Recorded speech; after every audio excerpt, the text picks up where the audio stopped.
রাজনীতিবিদ আমরা বলি না অমুককে ভাসাই দেব, অমুকের তোরে ভেসে যাবে।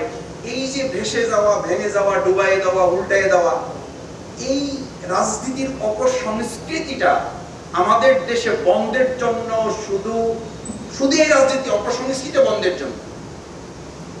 এটা তো কত নির্লজ্জ একটা ব্যাপার যে আমরা রাজনীতিতে খুব সিনিয়র লেভেল লোকেরা ভাসাই দেওয়া, ডুবাই দেওয়া, তারপরে উৎখাত করে ফেলা, তারপরে তাদেরকে উৎপাটন করে ফেলা, এই জিনিসগুলো তো রাজনীতিতে আজম ওবায়দ ভাই পুরো বক্তব্য অ্যানালাইসিস করে একটা শব্দ পাওয়া যাবে না। যেন আমি বলি যে ওনার রাজনৈতিক দর্শন এবং বক্তব্যের শুধু সংস্কৃতিটা যদি বাংলাদেশের রাজনীতিতে ফলো করা যায় তাহলে অপসংস্কৃতির রাজনীতি মূলোৎপাটন করে সুন্দর রাজনীতি বাংলাদেশে প্রচলন করা সম্ভব। 2008 সালে, 6 সালে, 7 সালে অন-11 হয়েছিল ফিল্ডে। এখন আমাদের কেউ কেউ ডিজিটাল অন-11 করার জন্য চক্রান্ত করছে, পত্রপত্রিকায়, অনলাইনে, ফেসবুকে প্রমোট করছেন। আজম ওবায়দ ভাই ইসলামী আন্দোলন করেছেন এদেশে মানুষের অধিকার প্রতিষ্ঠার জন্য।